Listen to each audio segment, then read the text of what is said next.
de solicitudes de asilo en los últimos 5 años casi se ha cuadriplicado. El abogado Pedro Salim nos cuenta un poco más al respecto. Gracias por estar con nosotros en The Latinos. Gracias a ustedes. Vamos a hablar un poco acerca de este aumento de solicitudes de asilo en el último año y específicamente de qué países provienen estas solicitudes. Los países son Sudamérica, Guatemala, El Salvador, Honduras y bastante de México también. ¿Por qué está este aumento? ¿Por qué está sucediendo este flujo de nuevos solicitudes y también asilados? Tiene que ser mucho por las condiciones del país. Hoy en día en El Salvador y Honduras hay mucha violencia, muchos secuestros, delincuencia por todo el país. Hay mucha corrupción con la policía. La policía hoy en día está mucho conectado con los criminales y los delincuentes del país. Aparte de eso, hay mucha delincuencia con las gangas de la Mara, las Salvatruchas, y muchas personas están viniendo para los Estados Unidos y cuando llegan aquí están aplicando por asilo. También hay una situación muy conocida y que se ha desarrollado con respecto al asilo desde hace aproximadamente 2 años y tiene que ver con países o con un país específico como lo es Venezuela. Están llegando casos de Venezuela y ¿cuál es la razón fundamental de esta situación? Bueno, en Venezuela hay muchas personas que están aplicando por asilo por el problema que hay con el gobierno hoy en día, con el presidente.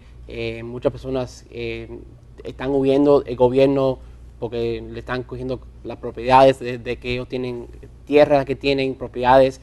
Están viniendo para los Estados Unidos y pidiendo asilo aquí. ¿Esta es una razón para que el gobierno de los Estados Unidos pueda otorgar el asilo? ¿Cómo es el procedimiento para entonces solicitar un asilo político? Un asilo político debe aplicar durante el primer año de entrar en los Estados Unidos. Okay. Cuando la persona entra en los Estados Unidos, el gobierno de inmigración de los Estados Unidos requiere que usted aplique durante el primer año.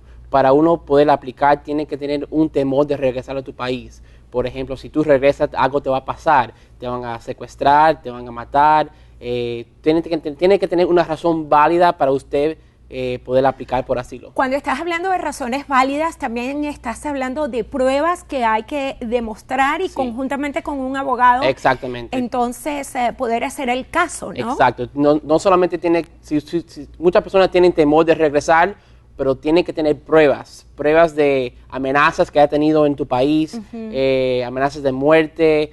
Tienes que tener pruebas de reporte de policía, cartas de gente que saben lo que ha pasado en tu país. No solamente aplicar por asilo, pero sí tienes que tener pruebas, porque si no tienes pruebas, eso se puede convertir en una deportación en tu caso. Muchas personas tienen una situación que hemos visto alrededor de nuestros segmentos de inmigración durante muchos años, y es que hay visas de trabajo, a veces disponibles, a veces no. Y hay personas en la calle que dicen, no importa, aplica por asilo político si eres de Venezuela, si eres de Guatemala, si eres de El Salvador. ¿Qué lectura tienes que dar al respecto? Muchas personas dicen que aplican por asilo, pero tienen que tener mucho cuidado, porque si uno aplica por asilo y no tiene las evidencias suficientes, el oficial de inmigración te puede referir a un juez de inmigración y te van a poner en proceso de deportación. Si tienes temor de regresar a tu país, aplica por asilo, pero asegúrate que tengas la suficiente evidencia para poder ganar el caso. ¿Cuánto tardaría un proceso de asilo y cuánto es el tiempo también para ser aprobado? Para aplicar por asilo, entre aplicando y la entrevista, tú estás mirando más o menos entre 5 meses. 5 meses. ¿Y es cierto que la persona cuando ya tiene asilo y es aprobado no puede regresar a su país? Sí, no puede regresar hasta posiblemente en 5 años cuando se hagan ciudadanos americanos. Perfectamente. ¿Y qué sucede cuando una persona tiene el asilo y no puede regresar a El Salvador? Entonces se va por otro país para entonces poder ingresar nuevamente a su país de origen. Tiene que tener mucho cuidado con eso, porque cuando uno tiene un asilo, después de 1 año de tener el asilo, puede aplicar para la residencia. Y si aplica por asilo es porque tiene temor de regresar a tu país.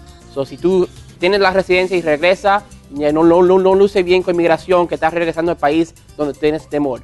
Muchísimas gracias por haber estado con nosotros y por haber contestado todas estas preguntas que definitivamente son de mucho interés para nuestros televidentes.